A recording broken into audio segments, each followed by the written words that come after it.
Welcome, everyone. We'll give everyone another minute to hop on. It's 6:29 Eastern Time here in Florida. I'm in Tampa, Florida. My name is Jessica. I am the founder of MamaShakti Prenatal.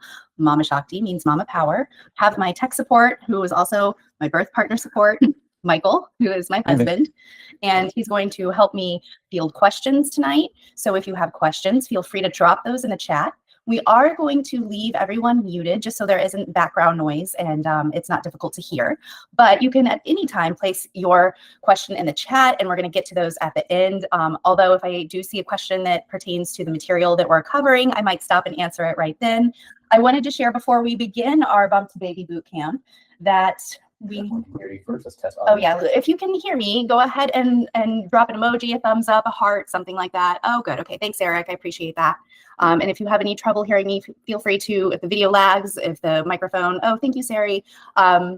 Feel free to let me know that too. Of course, there can be technical issues and whatnot, but if you would like to share where you're from in the world, I would love to hear where some of you are from. Like I said, I'm Jessica, I'm from Florida, Tampa, Florida, and I have worked with families all over the United States and some all over the world. So feel free to stay off camera if you want to, but feel free to jump on camera if you want to. So if you have to leave early for whatever reason, you will get a recording of this meeting. So don't worry, I will send it to you in an email. And Sari's from New Rochelle, New York. All right, New York in the house. I bet it's starting to get cool there, huh? It's starting to get cool here in Florida. And it's much welcomed here. So I wanted to share, if you stick around toward the end, I'm going to be gifting one of you this 1, 2, 3 baby box. And I shared a little bit on social media what all is going to be in this box. Lots of fun baby toys. And I'm going to ship this to one US based person. So I can't ship outside of the US, unfortunately, but I will ship this to whoever, let's see, okay, yeah. I will ship this to you if you're in the US. So at the end of Bump to Baby Bootcamp, if you could put your name and just like if your name is Jessica, just put Jessica Baby Box.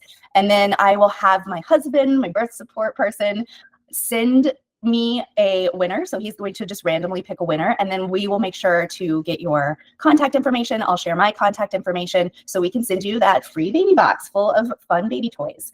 So we're going to go ahead and get started because I think everybody has just about hopped on. So let me see, it's not, so babe, I'm not, it's not toggling to my next screen. So there we go. We'll just give it a second while my support, I think he took over my screen and it's not toggling to the next thing. So already, right at the beginning, it's not toggling to the next screen. Just click off onto the background. Okay, click on the background. Thank you.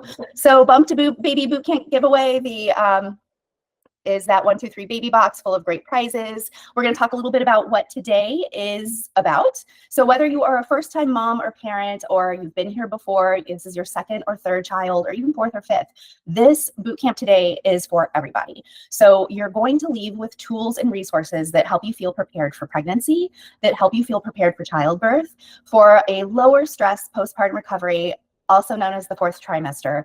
If you're choosing to breast or bottle feed, we're going to cover some basics for lactation support today. And we're going to try to make this fun because I love attending webinars and workshops that are fun. So I really would love for you all to enjoy this. So we're going to make sure that you have fun. Now, also at the end, I have an email set up to send to you that is full of free guides that I made for you to how to know if I'm in labor and a guide to parent planning for a lower stress postpartum recovery. So I hope that you guys enjoy those too. I put a lot of time and love into those guides based on what the clients who I serve in person and online as a digital doula or a virtual support person have told me that they would really love to see as a parent through their parent journey. So you are going to get all of those free guides that you can download and print out. The How to Know If I'm in Labor guide, you can print out and put it on your refrigerator. The lactation guide, you can also print out. So if you're feeling like, I've got a question about this, you can have something right there at your fingertips. Now, I was at a birth until 4 o'clock this morning. So if I sound a little hoarse, I did not get much sleep today. So, but I'm super happy to be here with you guys. And baby and mommy are both healthy, both thriving, doing well. So happy to report that. Just a tiny little bit about me. I think some of you might already know me. I'm Jessica. I'm a mom of two. That's me pregnant with my second, my daughter, and feeding my daughter. And then that's me working with one of my longtime clients. Her name is Autumn. That was when she was pregnant with her second daughter. And we were doing some corrective exercise to help her feel more comfortable in her body. She had some of those common pregnancy pains, hip aches, back aches, and we wanted to help her feel better. So some of the movements that I'll show you today, and that if you would like to join me in doing, you can absolutely do, will help you find more comfort in your body during pregnancy, especially that late third trimester. And bonus, they also help your body prepare for birth. So what do I mean by that? They help your pelvis. So this is your bony pelvis. They help your pelvis be mobile. And we want that pelvis to be mobile because a lot of people think that a pelvis bone is like one solid immobile bone, but there are lots of joints in the pelvis that move, and the tailbone needs to move in order for baby to come down. And so we want to keep that pelvis and its soft tissues moving well. So during labor, you can move well and help your baby come down with more ease. I am a spinning baby certified parent educator, a birth and postpartum doula. I have been a postpartum personal trainer for many years now and a prenatal instructor, yoga instructor since 2006. So I've been working with families as of next year for 20 years, and I really love working with pregnant moms and their partners and their families to have an experience that is one that they will remember and carry with them in their hearts forever. So that's a little bit about me. Real quick, I wanted to share two clients that I've worked with over the last couple of years.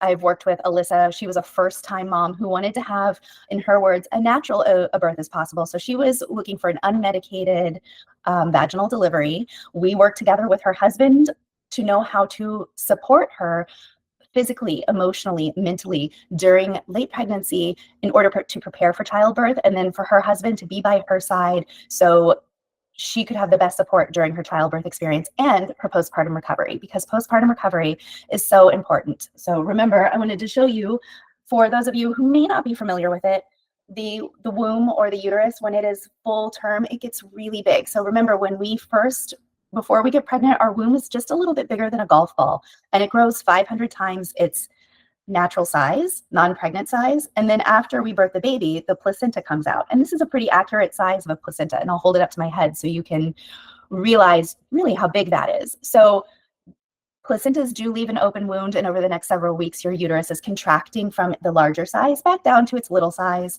And we don't see that wound where the placenta was, so we sometimes don't think about it, but this is one of the many reasons why we want to nurture mom so much during her fourth trimester, so we can heal her body from the inside out. So Alyssa's husband walked away from our sessions together knowing how to advocate. Okay, sorry about that, guys. We are having internet issues, so I am going to change locations here, and we are going to get everything. My support is bringing all of my things back in, so we'll just come into a room that we have better reception in. Okay, so he's going to bring my light and everything. Again, a little bit about me. We live in a rural part of Tampa, so we live in a woodsy area, and most of the time we get pretty good reception, but every once in a while, especially if we have storms rolling through, we do lose our reception, and this seems to be one of those times. So Mike is working on bringing all of my props in. He's going to bring my light in, and we'll set up right here. Thanks. Okay, can you help me get back to that presenting? Oh, I think I got that, babe. Thank you. That's good. Yeah, can you? Yep. Thanks.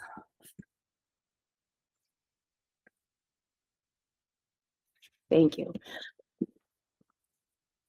What is Google Meets wants to enter picture in picture? Is that the allow? Thank you. All right.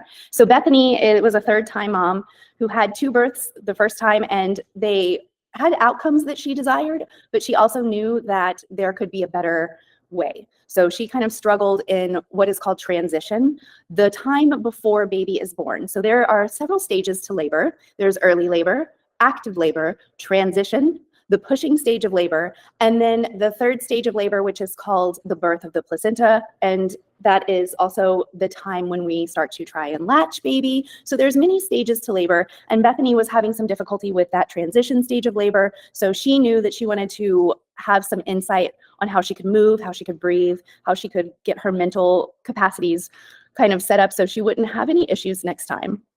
And Sam was a first-time mom who had gestational diabetes, preeclampsia. She was very scared of having a stressful induction. I do work with a lot of mothers who are considered higher risk. So they have, health concerns like preeclampsia, like gestational diabetes, that could potentially impact their births. So I worked with Sam to help her reduce her fear, build her confidence. We really worked together to give her mindfulness practices that help her ride the waves of her labor and when to know. She knew she wanted an epidural. So when should she get that epidural? We talked about it. She didn't want to get it too early, so she limited her mobility. And then we talked about what she could do once she got her epidural to keep her mobility good. And so luckily she worked with me. We had all these wonderful conversations and she had a very empowered and confident birth. So tonight's agenda, we're going to go over pregnancy confidence stuff, tips to feel calm and prepared during late pregnancy that will also take you into your early labor. We're going to talk partner support, so preparation, emotional, mental, and physical guidance. We're going to talk about newborn basics and lactation support, and I have my tips to help you have a good latch, and I've got my little crocheted breast and my little crocheted baby mouth. So I'm going to show you some of my favorite tips in breastfeeding positions that will help you have a smoother journey into breastfeeding. And we're going to talk about 4th trimester planning for a stress-free, hopefully, and enjoyable postpartum. So as this workshop ends at 8:30, I will actually stick on for a little bit longer. So if there are more questions, I'll make sure to get to all of your questions. And at 8:30, you'll also get an email that has all of those free resources, those guides I was telling you about at the beginning. So here's another look at today's agenda. Again, sorry about that little mishap with our connection, our internet connection, but it seems to be back and just as strong as ever. So fingers crossed. Today's agenda, we're going to talk about birth prep. We're going to talk about postpartum prep. Within birth prep, we have how do we spend that last 3rd trimester being confident, having a confident pregnancy, because the way we think really can shape our experience. Within birth prep, we're going to talk birth partner support. We're going to talk under confident pregnancy. Am I in labor? How do I know if I'm in labor? What are those signs? What are some mind and body preparation things that I can do to help me prepare for birth? With birth partner support, we're going to talk movement and breath, birth preferences, and then under postpartum prep, we're going to talk about newborn basics, so basic baby care, sleeping, bathing, umbilical cord stump, lactation support, and then mom's basic needs and emotional support. So when we're talking about getting our mind and body ready for birth, we're going to talk about my 5 favorite birth ball exercises that you can do during your 3rd trimester. And really, you can do these during your 2nd as well if you've been cleared for movement by your provider. So if you have a birth ball, take this opportunity to go get that. So this is going to be the movement section of our class. So if my technical support could help me get to that full screen, that would be great. If you don't have a birth ball, a chair is fine too. So you can do these in a chair. But my birth ball is for my size. So I'm 5'5". So I have a 65 centimeter birth ball. If you're shorter than 5'5", you would want a 55 centimeter birth ball. And if you're taller than 5'8", you would want a 75 centimeter birth ball. So the birth balls do go based on your height. And what you're looking for is basically you want your knees to come straight out from your hips or even be a little bit lower. And you might notice my knees look a little higher. They are. My birth ball needs a little air. So that's fine. It will still work for today's all intents and purposes. So we're going to start on the birth ball. And again, you can sit if you don't have a birth ball on the floor, in a chair, whatever's most comfortable for you. And we're going to start with just some really tiny circles. So remember, we were talking about pelvic mobility, and I'm going to show you my pelvis model one more time. This pelvis needs to move, right? All of these joints in this pelvis, we have our lower spine and our tailbone. We have our SI joints, sacroiliac joints. We have our pubic symphysis joints. All of these things need to move and spread in order for our baby to descend down through the 3 bony levels of the pelvis and down into the pelvic floor, where they will pass into the birth canal. So these movements will help baby do that, but they will also help bring you comfort in your low back, hips, and pelvic floor during late pregnancy. So we can feel those sensations of heaviness in the pubic region. We can feel aching hips. We can feel maybe a tight or stiff, achy back. So little circles on the ball. I say if you have 5 minutes, you can do this routine. 30 seconds in one direction, and set a timer on your phone so you can see that stopwatch clicking by so you know how much time you're spending, and then we'll go the other direction. And if you're sitting in a chair, you can do this too. You're just kind of moving your hips around in a circle. The ball just provides a little more movement And you can find these, they're called exercise balls, yoga balls, birth balls, resistance balls. You can find all of these things on Amazon, at any big box store. Very nice. And then next we're going to do pelvic tilts. And I'm going to turn to the side so you can see a little bit better. So with pelvic tilts, it's not a cat-cow. A lot of people say, is this like cat-cow? It's not. It is focusing the movement on our pelvis. So we're going to focus the movement from about our low back where that little curve comes down. We're going to tuck our tail under, and then we're going to free our tail and let our baby and our belly be nice and full and hammock forward. Tuck tailbone under, bring tailbone forward, let belly and baby hammock forward. A couple more times, tuck. And you can do the seated and untuck. Last time, tuck and untuck. Very good. All right. So we'll come back to front and center, and we're going to do a little side stretch. So you might notice as you grow, as your belly grows, as your baby grows, you feel these pains here on the side. We have a ligament called the broad ligament that wraps around the uterus like this, and it basically hugs and holds our uterus in place while we're pregnant. This can get tight, especially if our side body muscles are tight. So what we're going to do is we're going to bring one arm to the thigh, and we're going to reach other arm up and over. And we're just going to allow the weight of that upper arm to stretch through the side body. Very nice. Over to the other side, flowing from one side to the other and holding, if you would like, for a breath or two on one side before you move over to the other. And breathing. So most importantly, breathing. Slow and steady inhales and exhales, in through nose, out through mouth. Very nice. All right, my next birth ball move for you, we're going to come down on our knees. So make sure you have a rug or something soft under your knees. A folded yoga mat would work. I have a soft rug, so that's okay for me. And I'm going to come. So I come right by the ball, one knee down and one leg open to a 45-degree angle. And then I'm going to bring my forearms to the ball. And I'm going to rock forward and back. Gently forward. Very good. And back. So again, about 30 seconds on each side. So each one of these movements is about a minute. So it's a 5-minute routine, and you'll find fewer aches and discomforts in your pregnant body while you are actively preparing your body for labor. So it's really a bonus. And then we'll do the other side. Very nice. Breathing in through nose, out through mouth. A couple more times. Beautiful.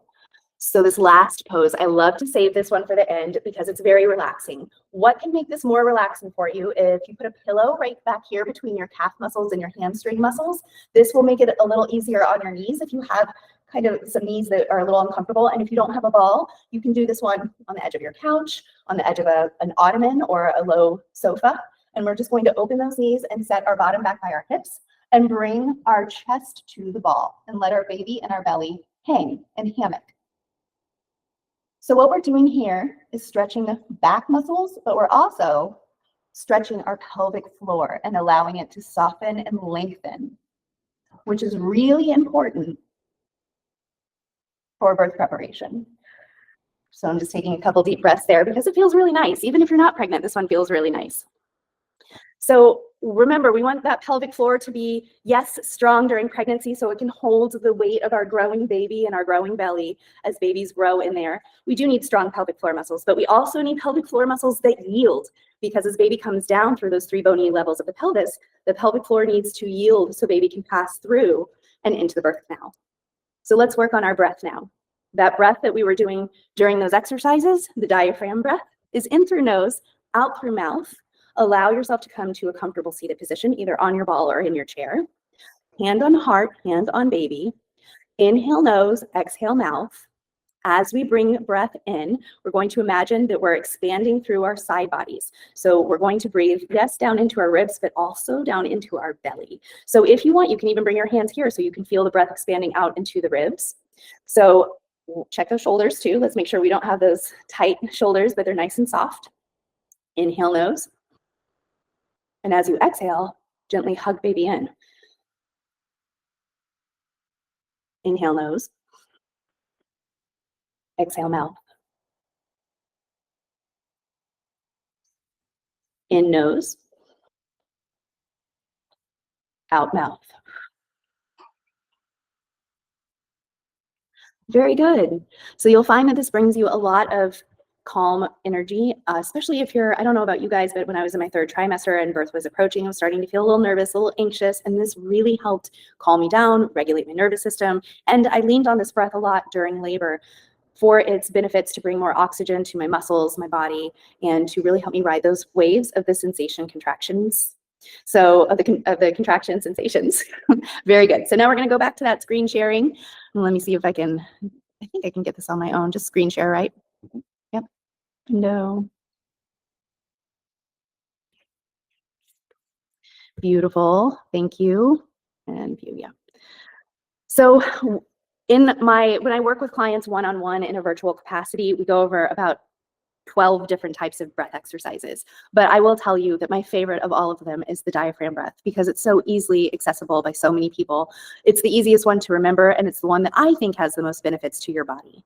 So you will find also in this breath that you can use it in postpartum. And this is going to be extremely helpful in helping you find reconnection to your core, your abdominal muscles, and protecting your pelvic floor during your postpartum recovery. So let's talk a little bit about guided imagery for contraction sensations. Guided imagery for contractions is thinking of things that bring you a sense of calm and peace. They can help you ride those waves with ease. Or if you're the type of person who likes that fierce energy, you want to think of something strong and empowering, you can think of something that makes you feel that way. So if you like running marathons and you love the energy that brings you, you can tap into that really strong and fierce energy. If you want to find something a little more peaceful and guided, I'm going to guide you through a little bit of a guided imagery for a contraction. So it's about 45 seconds long. So we're going to take one of those diaphragm breaths, inhale through nose, exhale through mouth, and let every part of your body go soft and relax. And imagine that you are watching the waters of a river run over your body from head to toe. And those waters begin to run down your head and your neck, down your chest, and they completely surround your belly and your baby, bringing a soft quality to your baby, bringing a feeling of love and protection to your baby. And then we let those waters release down through our hips and pelvis and roll all the way down through our legs and out our toes. So contractions last from anywhere from about 45 seconds to a minute in length. And the most difficult part of a contraction is only about 20 seconds long, maybe a little longer as we get closer to bringing baby earthside. But if we can imagine riding that contraction like a wave, it really helps us cope with the sensations that we feel. A little water break for me.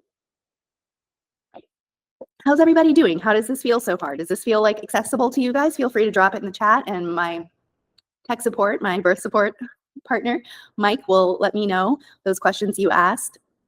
And don't forget, one of the resources that I'm going to be sending you is the Am I in Labor guide. So this is a guide that I created for the clients that I work with, one-on-one, and I'm going to send it to you guys. So there are tips for, are these contractions the real deal, or are they practice contractions? What is a mucus plug, and is that a sign of labor?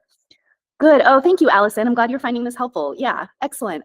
This is what it's all about. I really want to make sure that you guys are feeling like I'm gaining some knowledge and information from this, because that is my goal, to make sure that you all feel prepared through this time in life. Thank you, Sari, for the heart. Birth partner support. So this is great for your birth partner, whether that be a mother, a friend, a sister, a doula, whoever you are using for your birth support. Remember, there are a couple of things that this birth support person can do for you that are just incredibly healing for the moment. They can provide physical support and emotional support.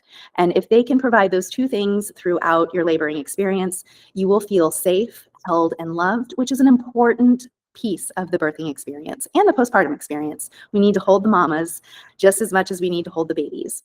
So physical support. In this photo, you can see two of my clients who I supported here in Tampa Bay.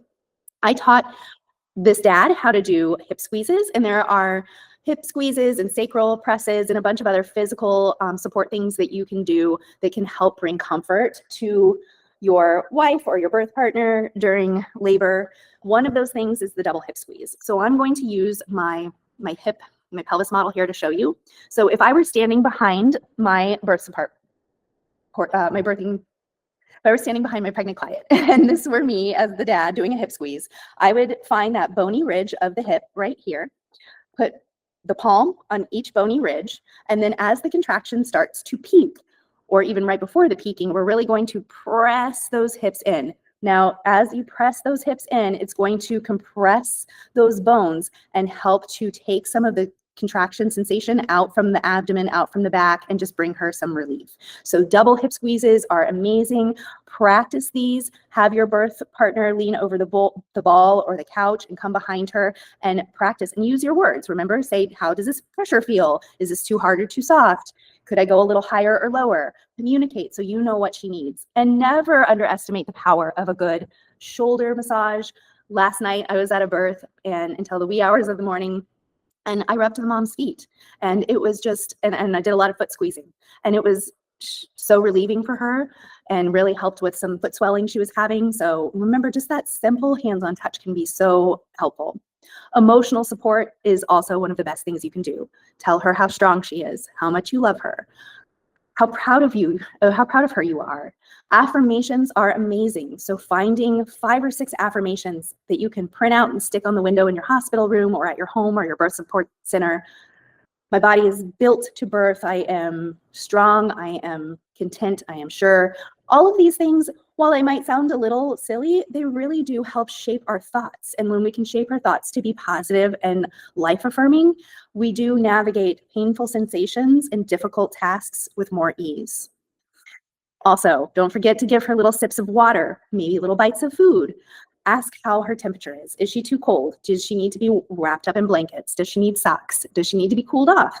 Buy a little clip-on fan that you can put on the bedside. One of my favorite things to bring is Vita Coco water, and I'm not affiliated with them, but I bring this for myself. I bring it for the mom and the dad because it's very hydrating, has a lot of good minerals and electrolytes, and you can pop a straw in there and just put that straw right in front of her mouth so she can take a little sip. Yummy. All right. Oh, and this other picture here too is one of my clients who was talking to her son. So she was having a really difficult moment, and I think this might have been, I can't see actually behind my screen, but one of her, she was having a difficult moment and her older son was at home. So her husband called and FaceTimed with their older son, and it really helped her find the strength she needed. So sometimes calling on a loved one is really helpful. Okay, so I want to ask you a couple questions now. Do you feel like you're relying heavily on TikTok or social media for birth advice, or you're feeling overwhelmed and underprepared and maybe fearful and worried and concerned? This is all completely normal, right? I felt this way. Yes, yeah, same. So I think a lot of moms, not just first-time moms, but second and third-time moms even feel this way. So, you know, we want you to feel the opposite. We want you to feel prepared. We want you to have clear evidence-based practices. There are some really good birth educators on social media, but there's also a lot of noise. So it's hard to pick through the ones that you find are really qualified sometimes. Like I said, there's a bunch of amazing ones, but you also have to be careful because for every amazing one, there's also some not so amazing ones. Or maybe you just need to find somebody that, you know, really speaks to your heart. You want to move with joy and intention towards people who support your pregnancy and your preferences. You know, you want to create resilience and less stress for your mind and body. And you want guidance from somebody who's certified in these different ways that can help you optimize movement, can help you really tap into your intuition and guide your mindful practices with love and intention.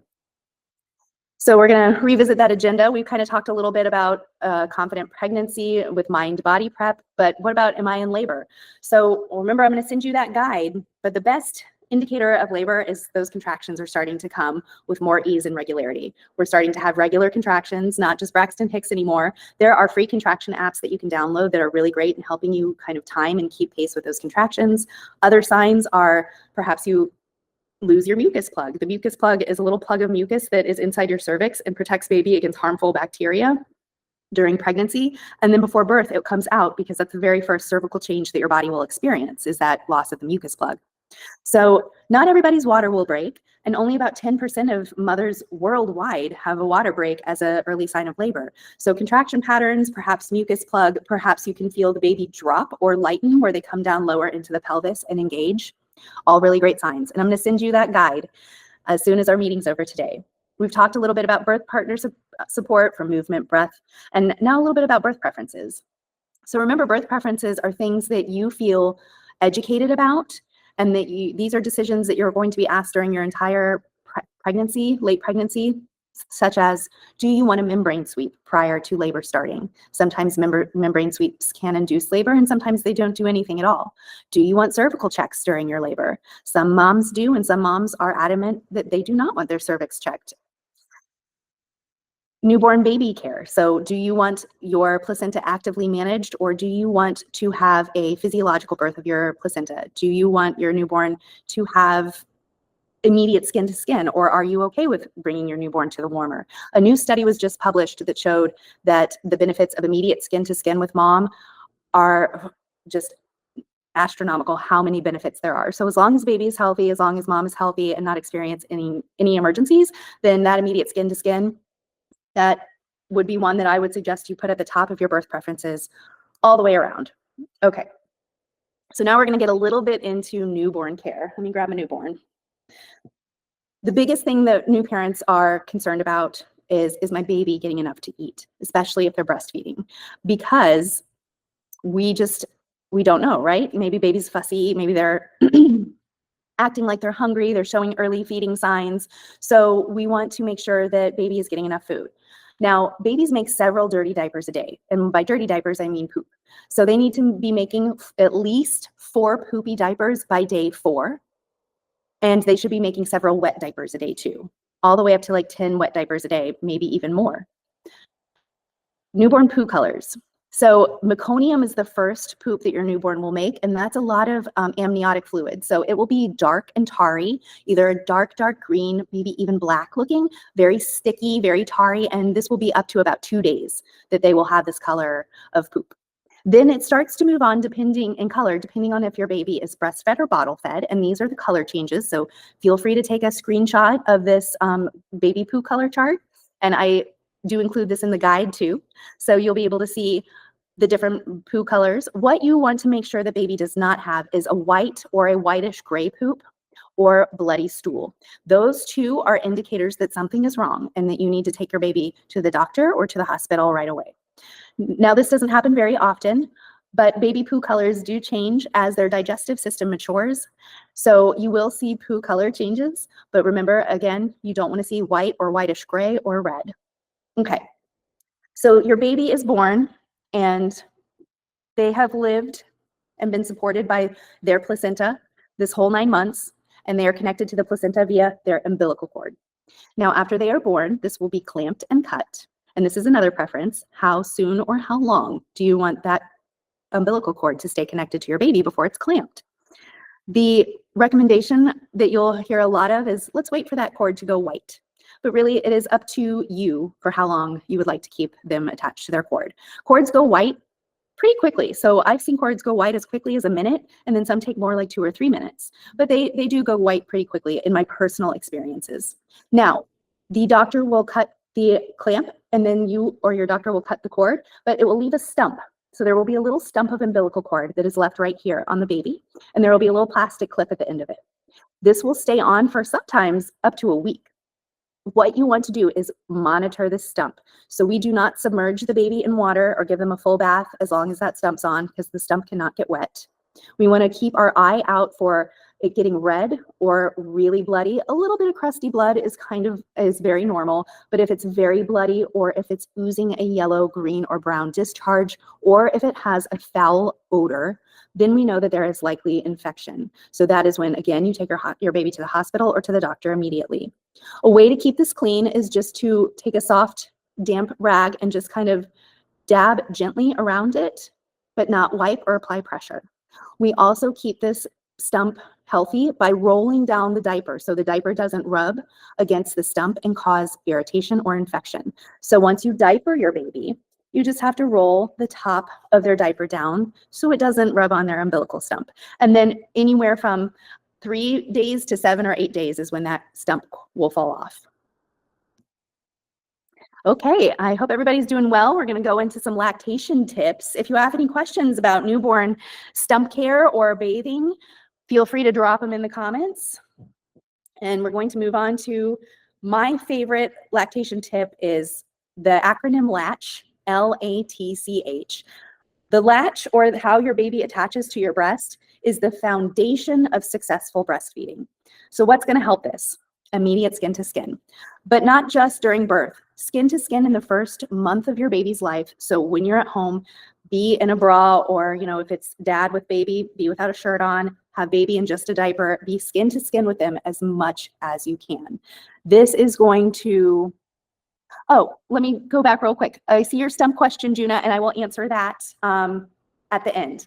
So great question though. And actually, let me just go ahead and answer it now. So we don't get the stump wet because it can bring bacteria into the belly button, and the belly button is still very open right now and is basically like a wound. So just like you wouldn't, just like for cesarean birth mamas, or for anybody who's had a surgery, you know how they tell you not to submerge your wound in the water, there is too much risk for introducing bacteria into that. So that's why we don't submerge the stump in the water. And I see your question, Fatuma, but I am going to answer that one at the end. So I'm going to go on to the latch now. So skin to skin, remember, as much as you can in that first month of baby's life, and even beyond first month if you can. And then if you're breastfeeding, there are several different positions that you can try. A couple of my favorites are the football hold, where we bring baby like a football on our side, and we can hold them tummy to your body and bring their mouth to your breast. Cross cradle and cradle are other favorites of mine. Now, when you do this, we want baby to be tummy to mommy. So instead of baby being side to mom, you're going to turn baby to mom. Baby is also going to hug the breast. So one arm over and one arm under. We're going to lower the baby. So I oftentimes see a lot of moms wanting to bring the baby's mouth. So this is baby's mouth, bringing baby's mouth to the nipple, but we don't get a good latch that way.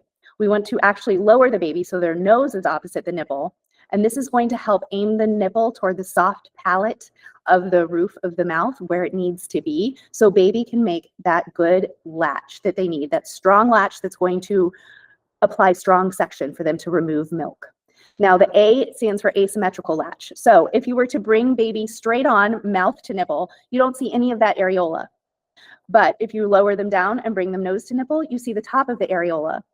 The areola is the dark space around your nipple, and that's what we want to see. We want to see the top bit of that areola. That's an asymmetrical latch. We also want to make sure that baby's head tilts back. So you may see, and I see this often, moms kind of pressing baby's head into the breast. Yeah, yeah, Sarah, I know, I didn't know that either until I went through my lactation training, so it was news to me as well. So a lot of moms feel like they need to bring head to breast, but you want to actually support under their neck and upper back so baby is able to tilt their head back. When they tilt their head back, this allows the angle of their mouth to open 140 degrees, which is how much babies need to open their mouth in order to get an ideal latch. So hands free off of the head, and that's actually H. And we also want to encourage baby to bring their chin toward the bottom of the breast. So nose to nipple, chin first, and then we kind of go like this. And that's going to angle that nipple right up there to the roof of their mouth. So they get that strong latch and they're able to remove milk with ease. Okay, so I just wanted to show you, this is the postpartum planning guide that I'm going to be sending you. The postpartum planning guide is a 9-page guide that will help you have a smoother, less stress postpartum recovery. So this is going to help you understand how you and your partner can plan for sleep. So you can get little stretches or little windows. Sleep is elusive in those first couple months of bringing your newborn baby home, but it's also not impossible. So we will actually talk about writing out a schedule. You are going to sleep from 10 p.m. until 1 a.m. and then I'm going to take over, and I will, or you will take over, and I will sleep from 1 a.m. to 4 a.m. So, finding these little windows of time so parents can take those much needed sleep and rest breaks are very important. And that's one of the big parts of that postpartum planning guide. The other thing in the postpartum planning guide is understanding how to have meals ready, because there will be days, and trust me, I was there, where you will forget to eat. And I know that sounds like there's no way I would forget to eat, but you're so consumed with caring for a new child that sometimes you do. So reaching out to your community for support, have your friends and family make you meals and bring them. If you don't have friends and family nearby, perhaps you do a meal delivery service, or you cook in late pregnancy and freeze meals. to have them on hand. Having little snack stations around your house is very helpful too.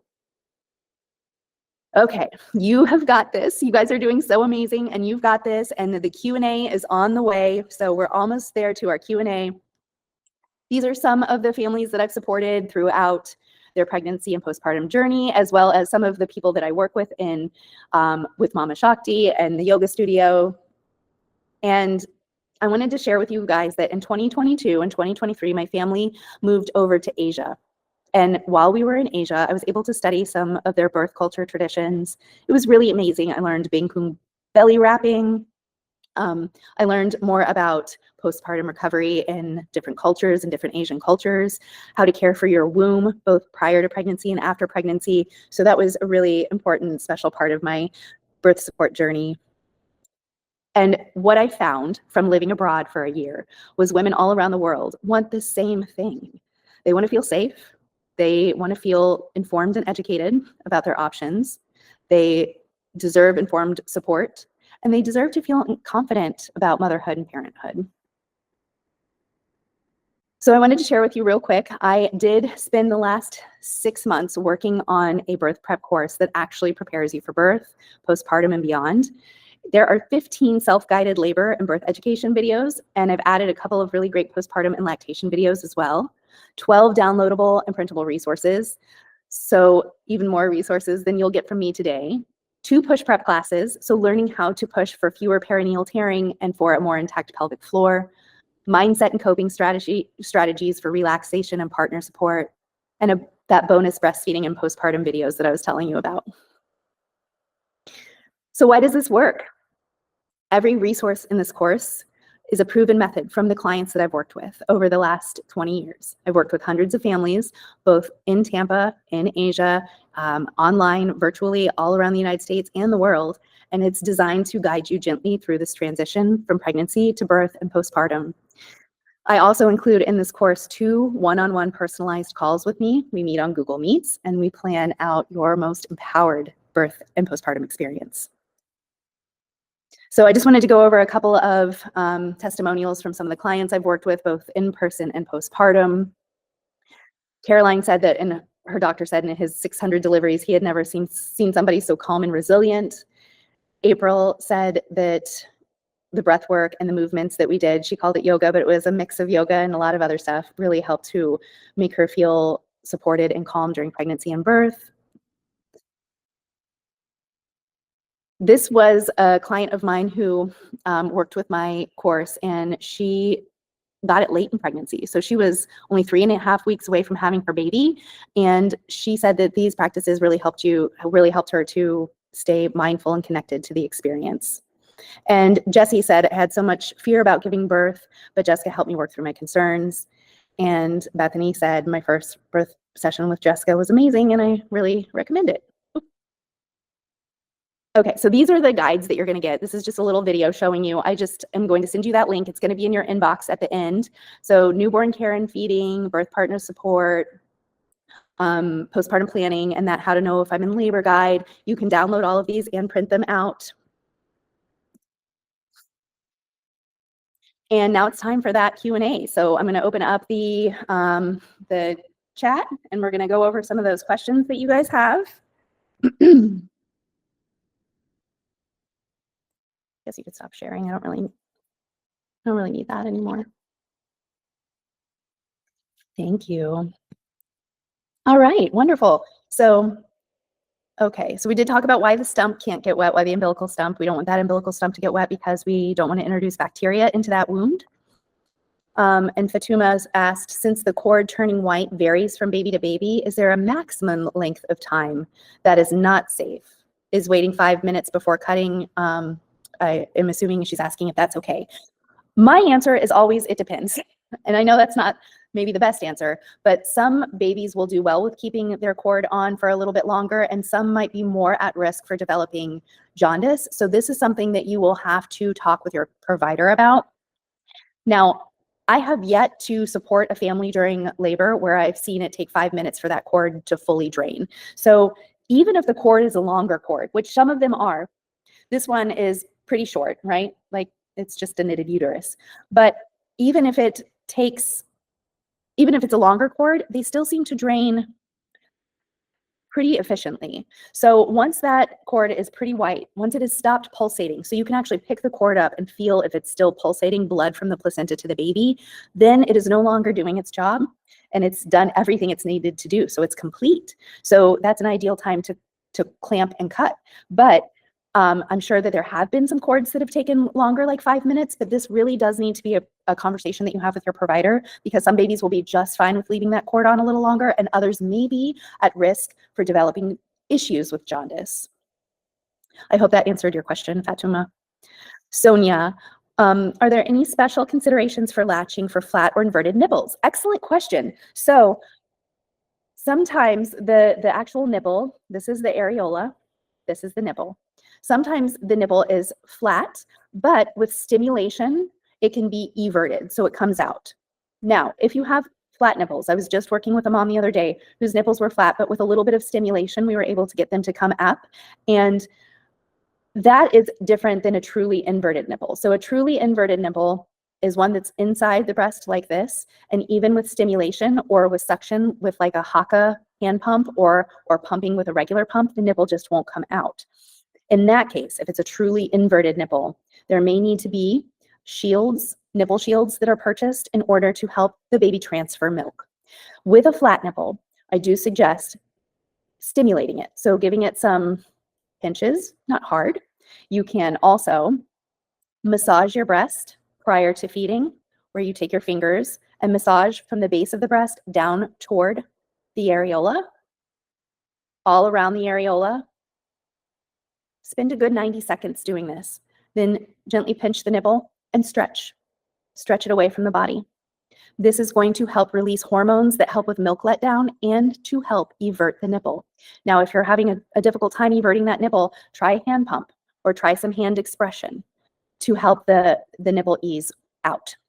And then once baby, and remember too, here, baby has to take in not just the nipple. So it's not like this. Baby has to open really wide and take in part of the teat. So the teat includes the nipple and part of the areola. So it's taking in quite a bit of breast tissue. And we're angling that up toward the top of their mouth. So when their head tilts back and their mouth gapes open really wide, that nipple is aiming right back there for the soft portion of the roof of their mouth. Great question, Sonia. Siri asks, as a first-time mom, is it best to start with a manual pump before a hands-free one? I love this question. So that kind of also opens up the question, should I pump right away? This is very dependent upon your situation. Are you returning to work very soon after baby is born? If you are, then yes, you do want to get a pumping routine down as early on as you can, one that works with your baby. So what I find some moms like to do is latch baby on one side and then put a milk collector on the other side, one that works with suction to remove some of the milk from that breast. So then when moms go to feed the baby on the other side, they can put that suction on that breast. And if that's not quite collecting enough milk, you can try the hand pump on the opposite breast that you're feeding baby. Really, one of the best ways to express milk is hand expression. And I do teach this in my course and when I work one-on-one with people, but hand expression is one of the best ways to express milk, even far superior, I personally believe, than electronic pumps. Okay, have I seen any success? Allison asked, have I seen any success or tips for breastfeeding with women who have had breast reduction surgeries? That's an excellent question. So anytime there has been a surgical procedure to the breast, we do have to take into consideration scar tissue, nerve sensation. We have to take in, are those milk ducts going to be patent? Are they going to produce milk? And then is baby going to be able to extract milk from them? So it depends on where the incision for the breast surgery was made. If the breast surgery incisions were made around the breast tissue and not around the areola, then there tends to be more success with breastfeeding that way. However, if there were these incisions made around the areola, sometimes that can affect the patency of the milk ducts themselves and how baby's able to extract milk from them. But I have seen success, but it does often take patience, prenatal breast education, so learning as much about breastfeeding and lactation support prior to having the baby, and just a lot of patience and practice. You're welcome, Allison. Sonia says, do you provide lactation support virtually? Oh, yes, I do. So yes, I do. I do provide lactation support virtually. I love to provide lactation support. So you guys will all be getting some emails from me tonight and tomorrow. Tonight's email will have those guides that I showed you in that little video right before we came to the Q&A. And within those guides, you will also find some of my contact information. You will find the link for my birthing course and the personalized birth support.